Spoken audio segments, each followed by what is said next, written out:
अफरीदी साहब, फिर तो बगैर डॉलर लिया आपने छोड़ दिया नवाज शरीफ साहब को। वो तो कहते थे अभी 10 अरब डॉलर आएंगे, 12 अरब डॉलर आएंगे, तो हम तो देखते रहे खजाना अभी भरने वाला है। बिस्मिल्लाहिर्रहमानिर्रहीम। सबसे पहले आपका शुक्रिया डॉक्टर साहब, मलिक साहब। नदीम मलिक साहब, इंशाल्लाह ख़जाना भरेगा, अजीम कौम बनेंगे, मेरे रब के फ़ज़ल से पाकिस्तान के तमाम मसाइल हल होंगे। अब रही बात मियाँ मोहम्मद नवाज़ शरीफ साहब की, सबसे पहले हमारे रिवायात, अक़दार और फिर सबसे बढ़कर, क्योंकि हम अल्लाह और अल्लाह के महबूब के मानने वाले हैं, रबीउल अव्वल का बाबरकत महीना है, ना प्राइम मिनिस्टर की, ना हमारी, ना कैबिनेट की, ये जिन वज़रा के आपने नाम लिए, किसी की ज़ाती कोई दुश्मनी नहीं है, ना मियाँ साहब से, ना शहबाज शरीफ साहब से, ना ज़रदारी साहब से, ना फजल रहमान साहब से, ना महमूद खान चकज़ई, और जितनी इनको ऐड करते जाएं। इस वक्त बात है एक ऐसे शख्स की जो जिनकी उम्र टचिंग 70 है, 3 दफ़ा वज़ीर आज़म रह चुके हैं, और उनको मल्टीपल इश्यूज़ हैं। क्या हैं? हार्ट प्रॉब्लम है, किडनी है, ब्लड प्रेशर है, शुगर है, और प्लेटलेट्स भी हैं।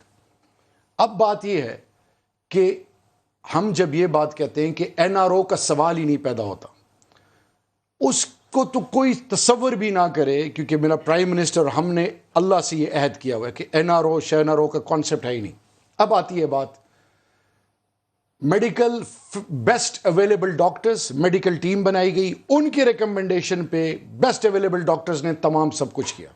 अब सर, अल्लाह ने यह दिन दिखाया है कि PTI का एक वज़ीर, सिटिंग मिनिस्टर, नवाज शरीफ की बीमारी को, उनके 3 दफ़ा वज़ीर आज़म होने को ऑन एयर रियलाइज़ करते हुए उनके बाहर जाने की जस्टिफिकेशन दे रहे। नहीं, जस्टिफिकेशन नहीं, मैं सिर्फ ये शायद रबीउल अव्वल के महीने की करामात है कि चाहे वो जरदारी अच्छी साहब बातें करने लगे। देखिए जी, मैंने भी मरना है, मेरा अब ट्रैक रिकॉर्ड उठा ले, हम सब ने मरना है।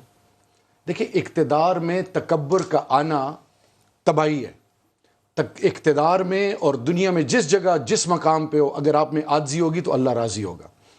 मियाँ मोहम्मद नवाज शरीफ साहब को एक तो लीगल फ्रेमवर्क के अंडर, एक तरफ नैब है, एक तरफ वो डॉक्टर्स का जो पैनल है, जो बोर्ड है, तीसरी और मोस्ट इंपॉर्टेंट चीज़ वजारत दाखिला, म्यूचुअल कंसल्टेशन के साथ तमाम चीज़ों को सामने रख के, क्योंकि अभी आपने अफवाहें सुनी नहीं थी कुछ अर्सा पहले मियाँ साहब के बेटे बरखुरदार कि जी खुदा ना खास्ता इनको जहर दिया जा रहा है।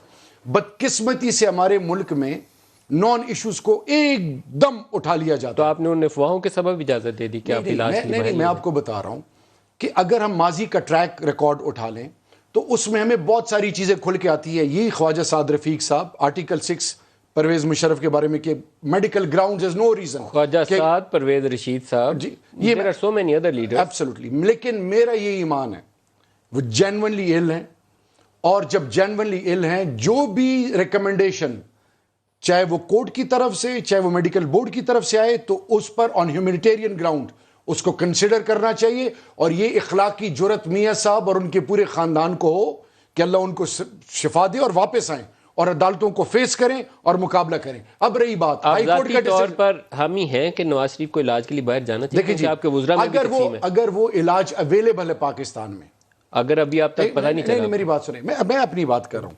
अगर वो इलाज अवेलेबल है और उनकी सेटिस्फेक्शन नहीं होती और मेडिकल टीम ये कहती है कि नहीं बाहर भेजा जाए, तो जरूर इसमें कोई दो राय नहीं होनी चाहिए।